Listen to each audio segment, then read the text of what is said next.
This is the Scream Kings podcast. We all float down here. And you'll float too. My name is Max George. And I'm Nathaniel Darkish. And this is our inaugural episode. Woohoo! And being the inaugural episode, it's probably fitting that we introduce ourselves. So a little bit about myself.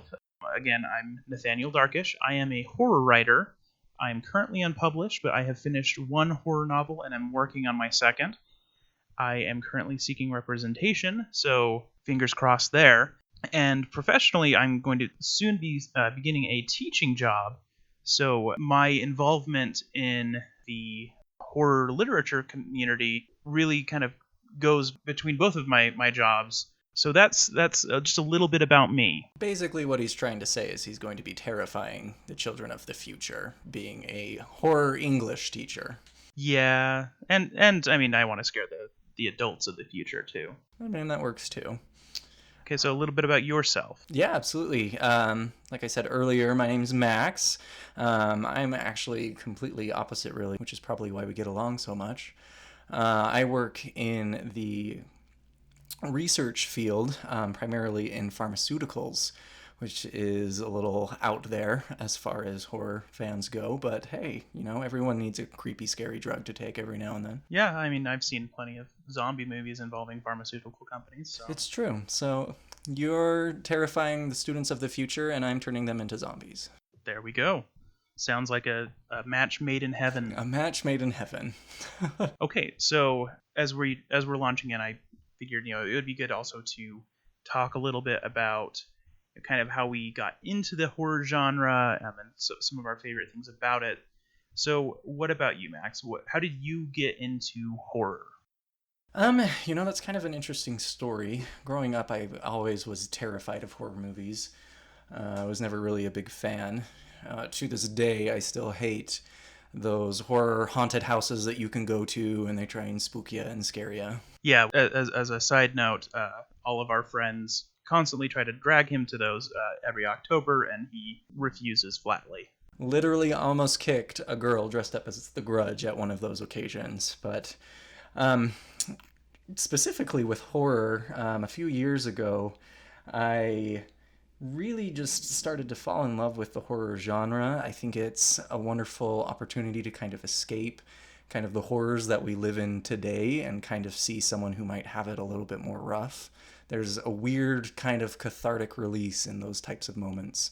But primarily, I think I got kind of my horror start is I've always really enjoyed religion, mythologies, different cultures, a lot of the occult aspects of horror.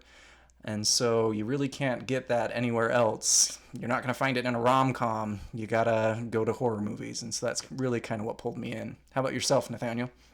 Well, as I've mentioned, I write horror, but surprisingly, in spite of having a very, very vivid interest in the genre, wanting to build my career around it, I, much like you, had a lot of difficulty with it when I was a child. So I'm very religious. I am Mormon, and I grew up in a very religious household.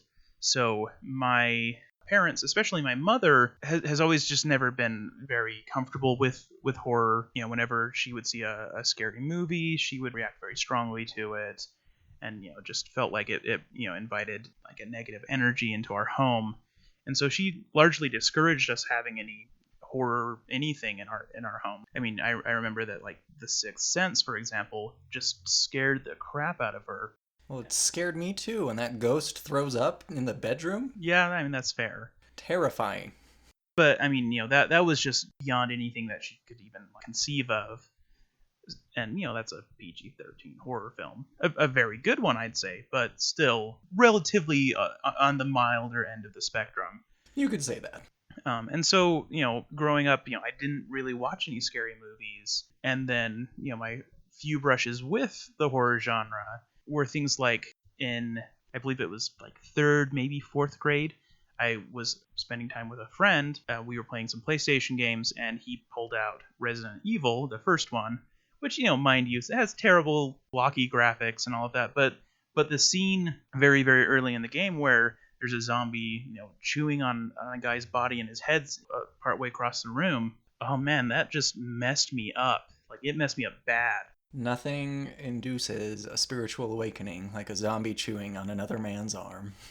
Or neck or whatever. Yeah, whatever you choose. But yeah, I mean, I remember that experience gave me nightmares for months, like full on night terrors, like waking up sweating and screaming in the night kind of stuff. I was a kid who always really enjoyed that show, Unsolved Mysteries. Do you remember Mm-hmm. seeing that with that creepy old guy narrating? And similar to your experience, I would wake up in the middle of the night and my bedroom was in the basement. And my neighbor would come home and I'd see the light coming through the window, and I was for sure it was some sort of alien ready to abduct me, and I was terrified. Yeah, exactly. And yeah, so I would occasionally see that kind of thing on TV, and it would just mess me up. But regardless of that, I still kind of had this fascination with horror. I couldn't help but pick up the Goosebumps books or the scary stories to tell in the dark from my elementary school library. But when I would do that, I would not bring them home, or I would keep them hidden in my backpack so my mom wouldn't know I had them, because I didn't want to get any crap about it. Heaven forbid you read. And otherwise, she definitely encouraged reading, but that was definitely the worst thing conceivable, that that I would have an interest in these monsters and these ghosts and these horrible things. Those devil books. Exactly. And so it wasn't until fairly late compared to a lot of kids that I even really started to see any horror movies. I mentioned The Sixth Sense earlier, and I didn't see that for several years until after it came out at a friend's house. And then when I told my mom I had seen it, it was one of those raised eyebrow kind of, really, you did that? Like, I can't believe you. One of your proudest moments in her eyes. Oh yes, yeah, it was so great. A note to the audience: I've seen Nathaniel's mother. She has a very intense "what did you do" face. Yeah, she has the ultimate mom glare. But it wasn't until actually, incidentally, because of something my parents did, that I started to kind of get back into an interest in the horror genre as I got into later junior high and in high school. And what drew me in was actually they watched the movie The Green Mile on TV. And that really isn't a horror film, but it interested me because I just caught probably the last 20 minutes. I was like, oh, that looks kind of cool. What was it? And they kind of gave me the basic plot rundown. And then I looked it up online and saw that it was a book by Stephen King. And so I was like, well, that sounds cool. And I picked it up, and they had no problem with me reading that one. But that unlocked this whole huge thing where I then obsessively read Stephen King. And then what he's really saying is Nathaniel found his soulmate. In a lot of ways, yeah, that would be fair to say. And so in the subsequent years, I have read everything by Stephen King. Another thing that happened was my uncle, who's just a few years older than me, one year during the summer, just before the freshman year of high school, he showed me the game Resident Evil 4. So Resident Evil pushed me away from the horror genre when I was little, but when he showed it to me when I was older, it really drew me back in. I was super fascinated by it, and I thought it was fantastic. And so inevitably, after a short period of time, I acquired a copy and kept it hidden in my room and only played it when my parents were not home. That's my favorite part of this story. Yeah. Out of all of the things an adolescent could be rebellious about, yours was horror. Yeah. It wasn't, hiding some, Playboy or something. It was hiding my copy of Resident Evil 4 and Half-Life 2 and all of that. So. And now that you're talking about that too, it reminds me a lot. As I mentioned earlier, I was pretty terrified as a child of most things, but I've always remembered my mother was always very wanting to look into, when we would go on vacation, if there was a haunted hotel around, or looking at any other haunted locations that she could take us to as kids to. And so, as terrified as I was as a little guy, I also was kind of exposed to it on a routine basis. And even nowadays, my mother's not a huge horror movie fan, but she sure loves her ghost stories. So I feel like that kind of drew me in as well, that curiosity of, if my mom likes it and it's not that bad, if she likes it, why can't I like it as well? So. And I mean, similarly, for me, my family doesn't have ghost stories, but we do have a fair number of alien stories. They live predominantly in the Uinta Basin in Utah, and there's a lot of UFO stories and things like that that go around, especially around Skinwalker Ranch. Which will definitely be making an appearance on our podcast for Oh, sure. yeah. That place is a hotbed for any kind of horror-related activity. Yes, there's some really messed up stuff that I've heard from my uncles who have allegedly seen it firsthand. So I would hear that, and it would keep me up at night. And but then as far as my writing goes, I long had an interest in writing, but never really thought about writing any horror. But then just I wrote a story that kind of had a Twilight Zone ending, is what I called it, and that actually was the first short story that became later on my horror novel, Dark Art. And so it was just interesting to see that just me kind of having little brushes with horror. I'd seen Twilight Zone stuff, and some of the endings are kind of creepy, and I just want a weird kind of twist ending. Just that was enough to start me on what ended up being a full-on horror novel that I later on completed. So after all this experience, Nathaniel, that you've kind of cultivated in the horror genre, what would you say is probably your favorite horror movie? And I know that's going to be a challenge for us both, but you're going to have to limit it to maybe one or two. And then after that, do you remember a horror movie that you've seen that just really terrified you, that to this day when you watch it still kind of creeps you out a little bit? Yeah, so as far as horror movie that scared me the most, that one's a little bit trickier to pin down. There are definitely, I would say it was actually less of a horror movie, but there are things in other genres of film that have strong horror moments that have stuck with me more than a lot of scary moments in a lot of horror films. Because I think with a horror film, you expect it every time, or expect them to at least try to constantly scare you. But with some other genres, maybe that's a little bit less the case. And so I'd say probably a movie that had things about it that really kind of scared me, that still kind of get under my skin a little bit, is actually Close Encounters of the Third Kind. That's a great movie. Yeah, I mean, I adore that movie. What does this mean? Yes. I can't eat mashed potatoes the same way. Yeah, and I mean, yeah, I always make that corny joke whenever I eat mashed potatoes too, and it's great because just those kind of early brushes with the UFOs, because as I just mentioned, there's a lot of UFO kind of stories in my family. When I watch those scenes, it really just got under my skin, and because at that point they don't know that the aliens are peaceful and that they're intending to just try to communicate and trying to have a positive interaction with the people of Earth. When there's those initial brushes, it's scary. It's just confusing. The guy gets half of his face sunburned because of the alien craft flying by, and those kind of like little moments really terrified me. Well, and it's directed by one of the greatest directors that we have. Yeah, I mean, Spielberg is a genius. I felt like those moments of just kind of disorientation really scared me, and when I still watch that film, it still gets me every time. Now, going to my favorite horror film, I have to mention two. I knew you would. And it's because I'm just so divided between them. I love them so much for different reasons, and whenever I watch one, it becomes my new favorite again. And so it keeps going back and forth between Alien and Silence of the Lambs. And let's make a note for the audience. The first time I saw Alien was probably 2 days ago. Yeah, I'm sorry. I will fully apologize over this podcast that I have waited this long to see that incredible movie. I was as much watching the film as watching Max watch the film, so I just love Alien because it's such a strong storytelling piece, and it's such a strong example of monster design and puppetry, and also just simply like strong character. It has a strong character arc, especially with Ellen Ripley. And so I love that. And then I also really love Silence of the Lambs, as I mentioned, because who doesn't love Silence of the Lambs? Yeah, it's a amazing film that's just so wonderfully constructed, and I feel like there's definitely a reason that it swept the awards that year. Absolutely. I mean, Anthony Hopkins is a genius.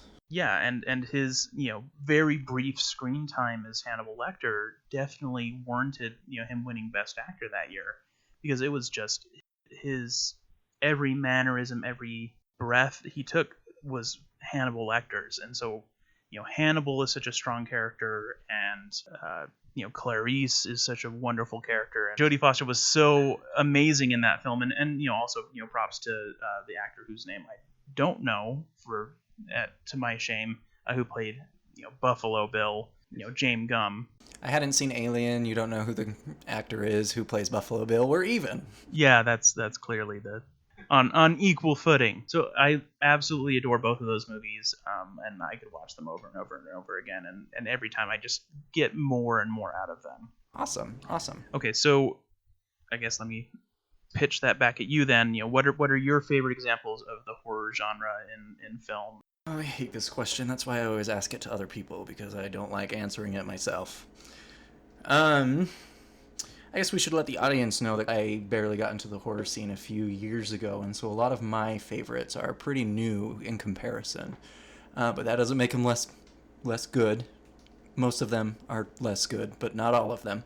I love a lot of modern horror films. But one that comes to mind that still to this day just sticks to me and kind of creeps me out is the not the remaster, I guess, the remake of The Evil Dead. I mean, for me, the more demonic, the more possessions are in the movie, the more I like it. And I don't know, this one just really got under my skin. It was the kind of horror that after you finish watching the movie, you check in the backseat of your car and make sure all your doors are locked and just kind of have that unsettling feeling, you know? Yeah, it was definitely very unsettling. That part where she cuts her tongue with the razor blade, just thinking about it makes me want to throw up, but I will not throw up for the sake of the audience. Well, we appreciate it just for our own auditory. I mean, this is safety. a horror podcast, so would that be okay? I don't know. I mean, I'm sure a lot of our audience has seen The Exorcist, so I was gonna say I'll have to wait for the throw up noises until we get to that episode. Probably my favorite horror movie, though, currently is a piece called As Above, So Below. And it's not the greatest movie ever made. Some of the acting is pretty subpar. The writing, the script isn't the best. But I just really fell in love with the story. As mentioned, I'm very, very much a fan of the occult.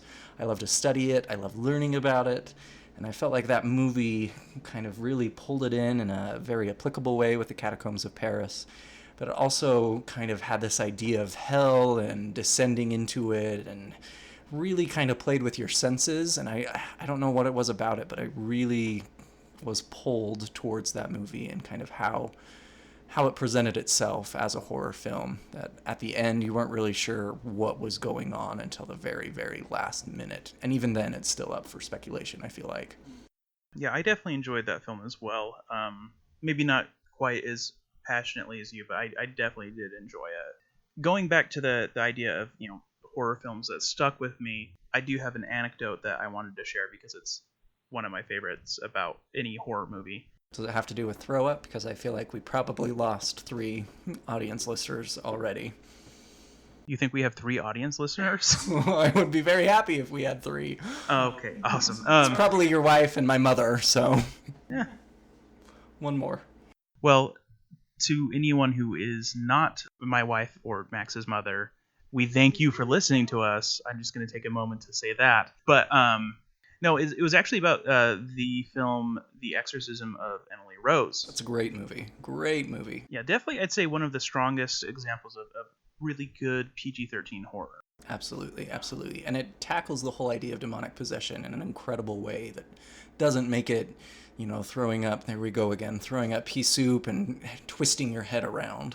Yeah, it definitely wasn't trying to be The Exorcist again, like so many other absolutely possession films are. One of the things about that movie is that it has a strong plot element about the witching hour. That's when the possession of Emily Rose was supposed to happen. That's when like a lot of the scariest moments happen. Fun fact, you know why it's called the witching hour?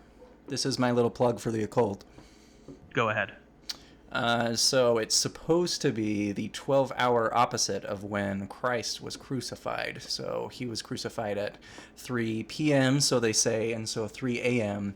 is when the devil can run amok. So anyway, again, shameless plug for Max. Well, that's why we have you on the podcast. Fun fact. So in that movie, there's several scenes where a character, be it Emily Rose or the priest or someone else, will wake up in the middle of the night and they look at their alarm clock and it's 2:59 and then it goes to 3. And we've all been there after watching that movie. Well, I was there after watching that movie. That's right. I've heard I this watched this. Yeah, I watched the movie by myself, foolishly on my laptop, and then it's like, oh man, that was a good movie. And then I go to sleep, didn't think that much of it, and then at 2:59, I woke up, I looked at my alarm clock, and it went to 3, and I didn't sleep after that. Makes sense.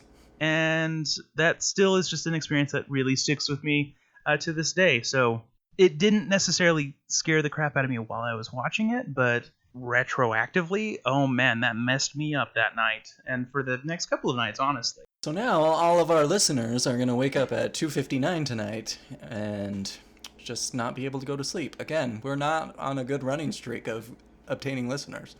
Or maybe if they're into cool horror stuff like that, then cementing them as fans for life.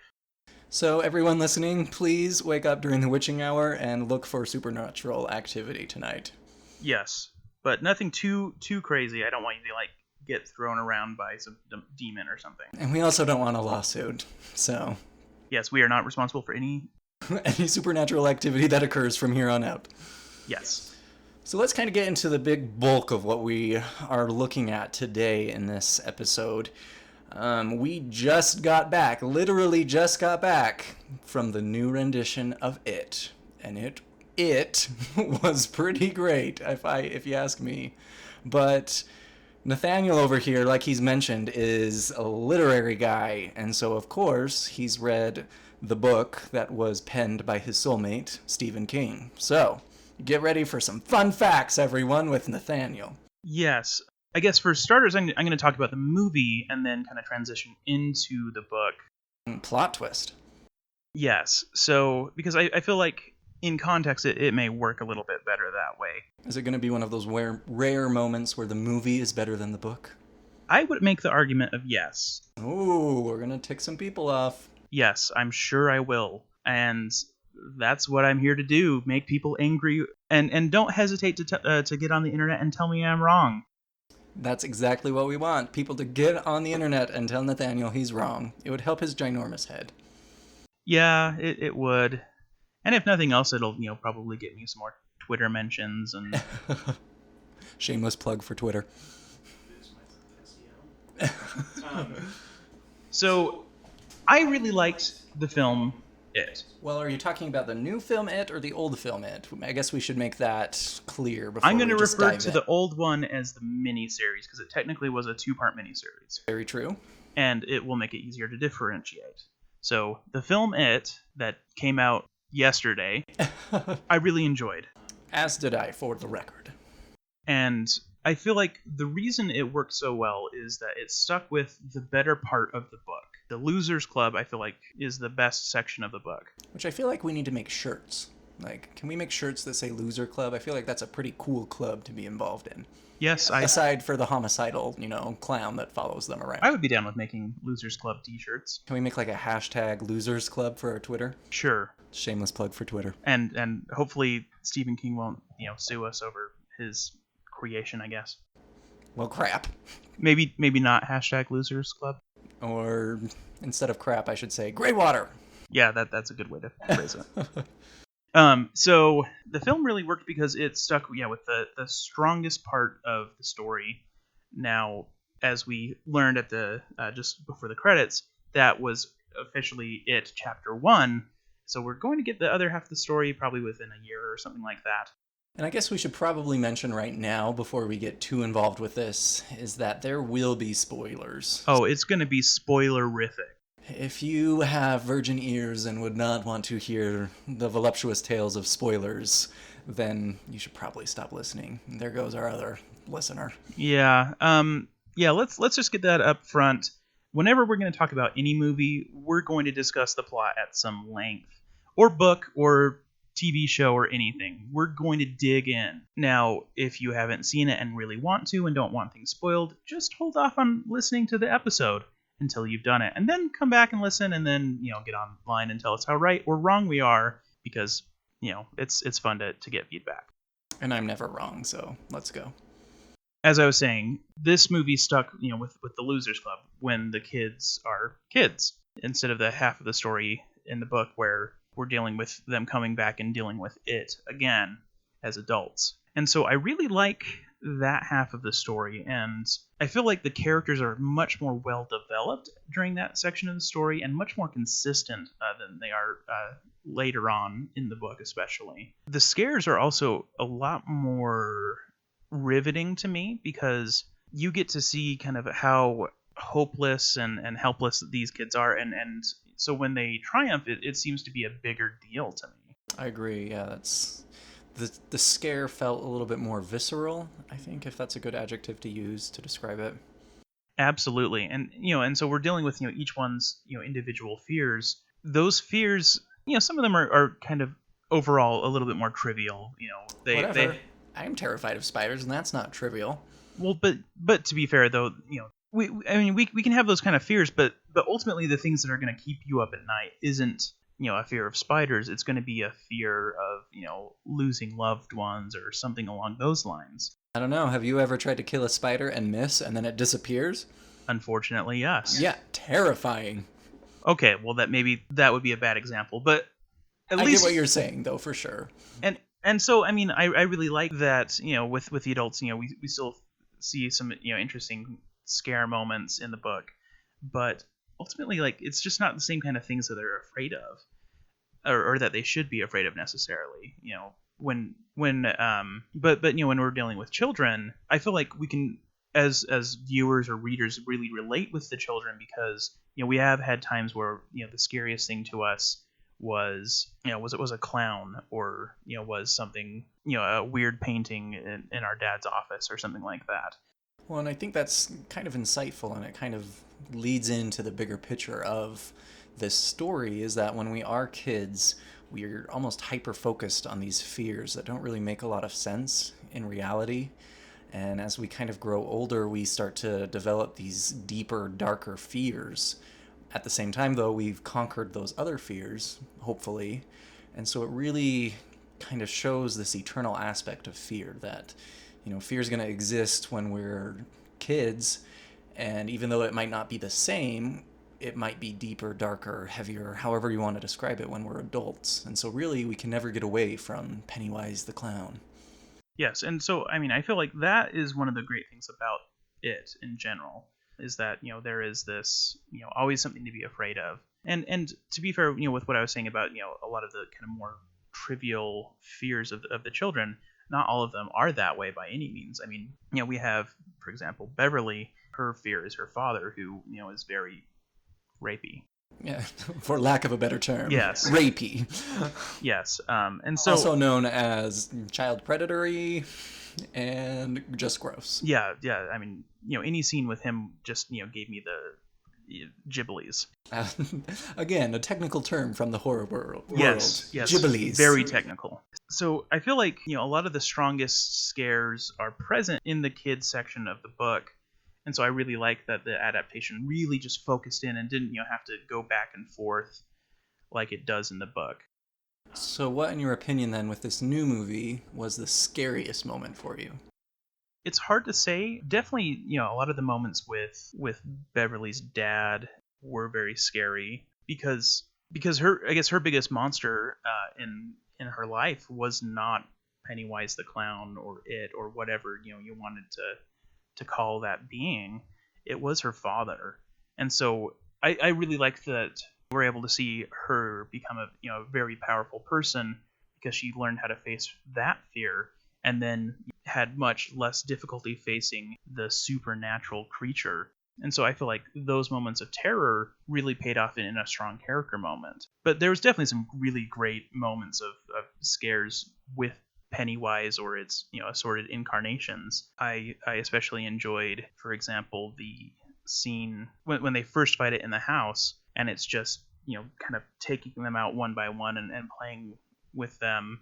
So there's the clown room, and there's the broken arm with Eddie, I think. Eddie. Yes, Yeah, Eddie. I believe it's Eddie. If not, we're wrong. We just saw this movie 2 hours ago. We're pathetic. Yeah, I usually have a pretty good ability to remember characters' names, but I apparently can't even talk properly right now. So You're worthless. I just need to start this podcast by myself. yeah, that would probably be better for listening words. So I really enjoyed those scary moments, but yeah, what I really liked about the film over the book is that it did not have a lot of the things about the book that really bother me, that really upset me as a reader. And I'm just going to say this up front, like the reasons that these things upset me, before I go into them in detail, is because I felt like it had really the potential to be one of Stephen King's very best books. And I feel like these flaws are just so deep and problematic. You might need to apologize to your soulmate before you continue. I'm sorry, Stephen King, but it is really not one of your best books. And it really should have been. And a lot of people, really consider it to be one of his strongest books. And I have to very vehemently disagree. And so I'm going to go into the reasons why. And so, I mean, I can't say what is going to be in the, second It film, It Chapter 2 or whatever the heck they want to call it, when they're dealing with the adult story. But there were some definitely big problems I saw as a reader just in the adult story. I felt like the characters were really inconsistent. One example of that is that Bill, when he is an adult, you see him have a really strong marriage with the actress Audra. I remember her name is Audra. I can remember her name, but apparently not Eddie's necessarily. But so that relationship I actually really enjoyed reading. But then, as soon as he comes to Derry, there is an affair scene with Bev, and it's just kind of like, okay, like I just felt like it was really inconsistent.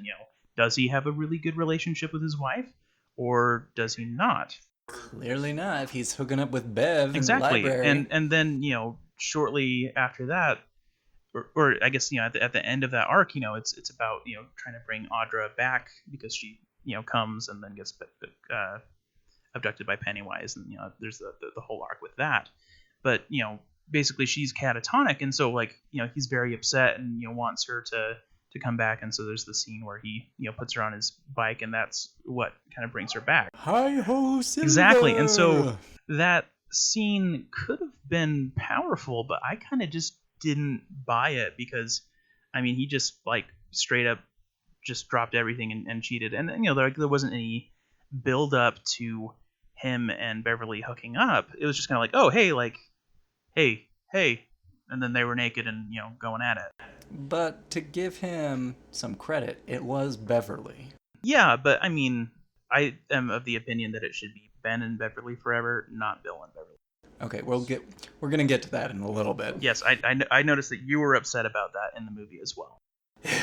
So that was definitely a problem. I also felt like another really big problem in the adult section of the book that was thankfully not present in this film was that when we were dealing with Beverly's relationship with her husband, which was a very strong parallel to her relationship with her father, it had a very strong, there was several scenes of sexual assault, and I felt like those scenes were written in a way that they were trying to be sexy, and I think that's really a big problem. I mean, I just don't think that there's really any reason to write a sexual assault or rape scene as anything other than just horrifying and awful. Well, and especially in the atmosphere that is it, talking about these deep-setted fears and these things that stick with us and keep us up at night. I feel like sexual assault and rape is probably, if not one of the highest things people who have experienced that fear. And why are we going to stylize it in a way that looks cool or sexy or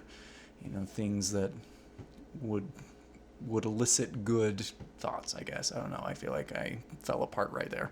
But I mean, I definitely see what you're saying, because I mean, and especially if you look at her character arc when she was a child versus when she's an adult, you see that was, seeded throughout her childhood with her father, and so it just makes the inclusion of those scenes as almost like something to get your rocks off, just something wrong. It kind of belittles her character growth as well, that she, was able to overcome her father, but then all of a sudden is just back in the same situation. And I mean that does factor into the plot in a interesting way, because I mean for the most part they forget. They forget about the whole experience until they get the phone call saying, "Hey, it's back." So I mean, it would make sense that that would be something that she might have to deal with again, and I'm fine with that idea. But the problem I have more than anything is just that as a writer, Stephen King decided, "Hey, let me make this a scene that people are gonna get all steamy under the collar over," as opposed to seeing it as something awful and horrifying. Absolutely. I agree with that sentiment for sure. I asked you about what you thought the scariest point of the film was, this new film, and I'd have to agree with you. Really, the interactions on screen between Beverly and her father were just absolutely spine tingling, for lack of a better word. It was just terrible. And I've got to give a shout out to Sophia Lillis. She is the actress that played Beverly Marsh in the show. And she was incredible. Yeah, she was phenomenal. If you need to see this movie for any other reason other than because it's a good movie, go for the acting. These kids that they got were just phenomenal. And I think especially her, it was incredible. I really have no words. Yeah, she really hit it out of the park. And then I feel like also, in addition to the kid actors, Bill Skarsgård as Pennywise was very, very good. Oh, absolutely. He was incredible. Incredible. And something that I really enjoyed too was the variety of how Pennywise kind of interacted with the kids. It itself is not the clown, but that's what everyone associates with it, and they definitely played to that trope. They give him quite a bit of screen time, which I was very happy for. And again, it is it, so if he didn't get screen time, there'd be a problem, but you know what I'm saying. Absolutely, but I also like that it took the time to show these other fears. Absolutely. The painting lady, the leper, the whole clown room. All of those things were shown in addition to seeing Pennywise, and they usually work Pennywise into those scenes as well. But I really like that it actually took the time to make it not just be the clown, and that was definitely one of the big problems in the original miniseries, was that there was very few moments I felt that it was not Tim Curry also knocking it out of the park. I will say. I mean, Tim Curry as Pennywise will forever be scarred in my brain as I go to sleep, or if I look into any rain gutter on the street. For sure, but other than him being the kind of spidery thing at the end of the film, like right, there just really wasn't much else to the incarnations of it in that, and so I felt like that was really lacking, and so that was something I really enjoyed seeing. Absolutely, same. I would have really liked to have seen the werewolf that is in the book, because Richie, if I remember correctly, is scared of werewolves, not clowns, in the book, and so they end up fighting a werewolf in the house as opposed to having the clown room scene. And I really, really like that scene in the book. And so I felt a little sad that that wasn't present, but I mean, that's really kind of straining at gnats. But yeah, let me talk about, though, the biggest thing that I really have a problem with in the book that was not present in the movie. And can I call this the Nathaniel bomb? Well, I mean, honestly, once I tell you what it is, I think you'll wholeheartedly agree. At the very end of the Losers Club section, the kids have defeated it, they leave the sewers, and then they make the promise to return if it is still alive. But instead of holding hands after cutting their hands like they do in the film, the way that they have their moment of kind of unifying with each other is a child gang bang. Right, Stephen King. What's going on, dude? We need to have some serious chat. Yeah, that's super not okay. Yeah, that's kind of weird. That's kind of pushing it. Yeah, I'd say way beyond pushing it. I have heard Game of Thronesy. Yeah, but I mean, it's distasteful. the inclusion of that in the book just really, like, when that scene came up, I was like, oh, and I don't know if I want to keep reading Stephen King. I mean, I eventually, picked it back up, but I mean, it really turned me off to anything that he wrote for a good while because it was just so wrong. It'd be interesting to know or to understand why he included it, just to kind of see his mind. From what I understand, that kind of idea is that like it was supposed to be like symbolic of their innocence being like basically that like they were moving on to from being innocent to being adults now. So why can't they just pay power bills instead of having a childhood orgy? Yeah, it's wrong. It's upsetting, and I've heard claims. I don't know if this is true or not. That in some interviews that he's kind of said that he regrets including that.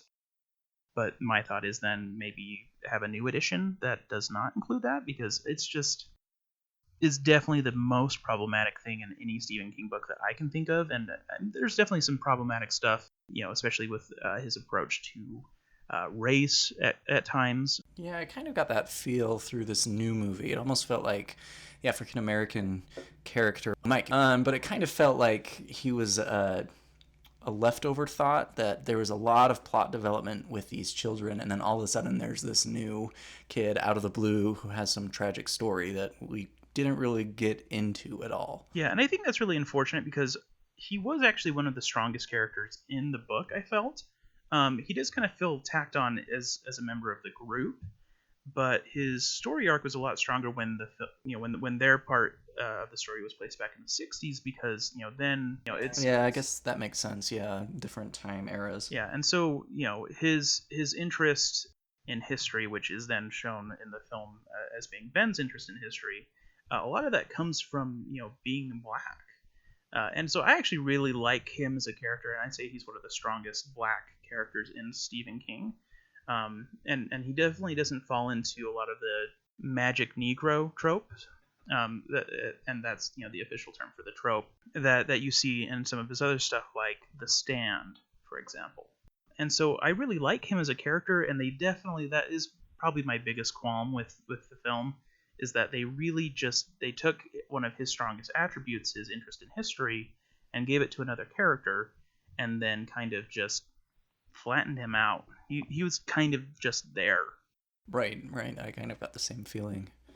So we talked about kind of the scariest part of the film, which was very heavily focused on Beverly's interactions with her father. But to talk about like our favorite parts, not maybe so much that was scary, but stuff that just really kind of wowed us, I guess you could say. For me, the scene, kind of the iconic scene when Beverly's in the bathroom and, it's kind of coming through to her through the sink. This new movie, I thought, did an incredible job at this twisting hair creature that's coming out of the sink, wrapping around her, suffocating her. And then all of a sudden there's just this massive atom bomb of blood that comes out of the sink. And just the cinematography of it was just really awesome. Just seeing this huge splurge of blood, it was beautiful. That's the only word I could really think of. Yeah, and I love that scene, and honestly, like, it might be a better buckets of blood kind of scene than even the elevator blood scene in The Shining, or even the pig blood from Carrie. Yeah, I mean, I just felt like when that happened in the film, it was very powerful and affecting, and so I really, really like that scene as well. I also really enjoyed how her father came in, and throughout the course of the movie, these kids were seeing these illusions, for lack of a better term, of their worst fears. And in this new movie, her father comes in and he's like, what's going on? Nothing's the matter. And the room, I thought it was a great decision on the director to keep the room just bloodied, and how Beverly was still just covered in blood. And so it kind of showed that just juxtaposition of how it was so real to her, but then her father he had no idea what was going on. And that was definitely one of the best scenes in the book as well. But yeah, I love that scene. So I'd say that scene, and then also just once again going back to their initial going into the creepy old house. Those two scenes were really just the strongest for me. Some of the strongest character moments, and yeah, both of those really heavily featured Beverly, being very competent. By far, especially in this film adaptation, she was my favorite character. Absolutely, same here. I do have to put a plug in for Ben because Ben is everything I want to be in life, as well as Eddie. Eddie was me as a child. It was wonderful to see. The intense hypochondriac. Yeah, absolutely. He was terrified of everything with good reason. He was great. I loved just the different character dynamics that kind of all came together and really, I don't know, just blended very, very well. Everyone had their strengths and their weaknesses, and they merged it all very, very well. Agreed. And also just, I mean, all of the kids were fantastic, but I also just really enjoyed seeing, I'm looking up his name now, Finn Wolfhard, who played Richie. Because I had of course seen him in Stranger Things, which is fantastic. Stranger Things, October 30. Is it the 31st? Do you remember when I season 2 don't comes remember, out? but I'm excited about it. Yeah. Who isn't excited? But yeah, so it was really cool to see him play a very different character. It's fun to see range, and really in any actor, but especially with an actor that young, to see his talent just really. I mean, he knocked out of the park in both things I've seen him in. So Absolutely. Let's talk about things we didn't like about the movie. Maybe kind of go into the nitty gritty a bit. the CGI was sometimes really good, and other times it kind of looked a bit cheesy. I agree. Pennywise the clown was just incredibly fantastic, but there were some parts, for me especially with kind of the painting in the office, that one was kind of a little bit weird to me, and so was the leper for Eddie. It just kind of seemed... The leper looked really cheesy. Yeah. Like, it wasn't the best. Well, and I wouldn't know that it was a leper until, they mentioned that in the movie. I had just thought it was kind of this weird, gross zombie that was freaking him out because he was afraid of germs. Yeah, and like, I like the idea of him, being afraid of a leper, but yeah, it didn't say leprosy to me. It just said, like, swollen and gross and kind of a bad, like a really bad B-movie zombie is what it looked like. Another thing that kind of bugged me, and this is a little bit trivial, but were the eyes on Pennywise. Sometimes it would look like he had a lazy eye or something was going on, and I understand from a horror standpoint they kind of wanted to make it unnatural and kind of creepy, but I thought the real terrifying thing were his just evil eyes, and I wanted to look at them directly and not like, what eye do I look at in this scene, Just pick one. Just pick one. Pick one of the eyes, left or right, left or right. I don't know, it just kind of felt disjointed for what Pennywise is and the terrifying capabilities he is. I mean, I don't know, it just kind of felt disjointed to his character. And I actually would have liked if they had maybe played with that more. I liked the eyes in some of the scenes, like when he's being more playful, like when he's talking at the beginning to Georgie. Right. I actually really liked it in that scene. So I thought, maybe, when he's, at full on, rage, terror, chasing them around mode, lose the lazy eye, but then, when he's, trying to laugh and be silly, have the lazy eye thing going on, because I thought that was potentially really cool, but it ended up feeling a little bit inconsistent. Yeah, I definitely agree with that. And probably the biggest issue I have with this stinking movie, I'm sure you already know about it, but was Ben and Beverly. Match made in heaven. They were deeply in love. Yeah, that's something that's bothered me in the book. I just felt there was so much character development between Bev and Ben. He was kind of, the new kid on the block, pun intended.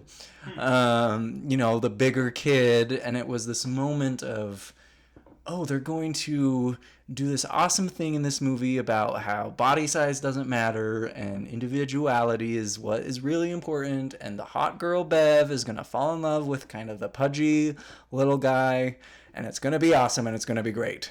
I definitely agree, and I feel like that was something that I wanted in every incarnation of it, because that they really do seem to have like a really good connection and friendship, and I really like that they don't really care about each other's flaws, and so I thought that was such a cool opportunity, and definitely, especially as children, feels like it's very missed, just because Bill is the leader of the gang, so he gets the glow. Yeah, so and Ben was the one whose kiss saved the day, and then he's just an afterthought now. Yeah, that was frustrating to say the least. I was very upset with Beverly. Her and I need to have a very long chat about her choice in men. Well, men in boys, I guess. I don't know. This is side railing. Quickly, hurry, pull it back in. Really, kind of my ultimate thoughts, though, just about the film in general, though, is just that it was a very good adaptation. I feel like it really dug into the best veins of the story and really dug into a lot of the best characters and a lot of the best character moments. And so I really enjoyed the film and definitely recommend it to anyone who has an interest in it. I will say that it is my favorite it related thing. It's really hard to talk about it without saying it a thousand Well, and I times. think it's a great horror movie in itself. If you enjoy horror and you love, kind of that feeling you get, I think it does a very good job.